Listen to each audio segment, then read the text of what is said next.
আমরা সবাই এখানে দাঁড়িয়েছি একটি মানুষের ভালোবাসার জন্য। তিনি আমাদের সবাইকে ভালোবাসেন। আমরা যে কোনো আপদে বিপদে তার কাছে গেলে তিনি আমাদের তার কোমল হাত দিয়ে হাত মাথা বুলাইয়ে দেন। আমাদেরকে ধৈর্য ধরার তৌফিক যেন আল্লাহ দেন, তার জন্য দোয়া করেন। আমরা এমন একটি মানুষের উপরে গতকালকে দেখেছি শারীরিক ভাবে লাঞ্ছনা হয়েছে। আমরা কষ্ট নিতে পারি না, আমরা আমাদের চোখের পানি গতকাল ধরে রাখতে পারিনি। এই হুজুরের যখন আঙ্গুল ভেঙে গেল তখন সাথে সাথে মনে হলো যে তায়েফে যখন মহানবী সাল্লাল্লাহু আলাইহি ওয়াসাল্লামের তার শাহাদাত বরণ করেছিল সেই তখনকার কষ্টের কথা আমরা আজকে যখন আমাদের সেলিম হুজুর যখন একই ভাবে নির্যাতিত হয় তখন আমরা তার অনুসারী হয়ে আমরা একই ভাবে ব্যথাতুর হয়ে পড়ি। আমি ধন্যবাদ জানাই আপনারা যারা এখানে উপস্থিত হয়েছেন সবাইকে উপস্থিত জানাই। গতকাল একটি বিস্ফোরক যে পরিস্থিতি হয়েছিল কালাই উপজেলা প্রশাসন এবং কালাই থানা প্রশাসন এটা তাৎক্ষণিকভাবে ব্যবস্থা নিয়েছে, আইনগত ব্যবস্থা হয়েছে, সামাজিক ভাবে ব্যবস্থা হয় নাই। সামাজিক একটা মূল্যবোধ আছে, প্রত্যেক মানুষকে আমরা যারা আছি এখনো আমরা আমাদের 1 বছরের বড় ভাই বড় চাচা তাদেরকে সম্মান দিয়ে কথা বলি।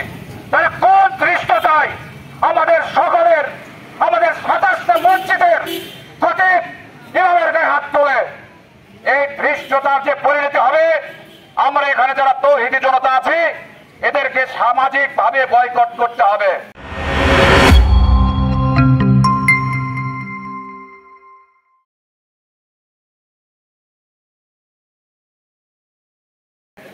আগামীতে কোন আলেম ওলামার গায়ে যদি হাত পড়ে আবার যদি ছাত্রা চত্বর যদি কালায় যদি পুনরাবৃত্তি হয় আমরা যারা আমরা এখানে আলেম ওলামাগণ আছি সবাই মিলে সমজ্জানিত ভাবে তার প্রতিবাদ করব।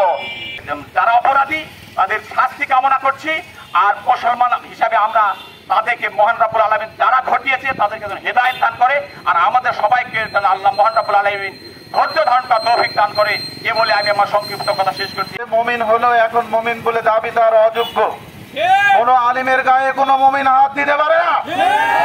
আমরা এই যে আমার $5 যেটা বললো যে এরপরে যদি আর কোন আলিমের গায়ে হাত দেওয়ার তো সাহস কেউ করে ওর হাত আমরা ভেঙে দেব, আমরা এটা মেনে নেব না। আর যদি আপনারা কালকে আমরা প্রশাসনকে ধন্যবাদ জানাই যে তারা প্রশাসনিক ভাবে বিচার যেটা করেছে আলহামদুলিল্লাহ আমরা শুকরিয়া আদায় করি, কিন্তু সামাজিক ভাবে এই বিচার আমরা হয় নাই ওটা আমরা করবো ইনশাআল্লাহ। আল্লাহর রাসূল বলছে যে কোন ইমামকে যদি গালি দেওয়া হয় স্বয়ং আল্লাহ যুদ্ধের ঘোষণা করে। আপনারা কি মনে করেছেন যে একজন ইমামকে এই চোরের মতো ফেলে মারবেন? কি করে সাহস হয়? আমরা এই মসজিদ কমিটির যারা আছে, মার্কেট কমিটি যারা আছে, যারা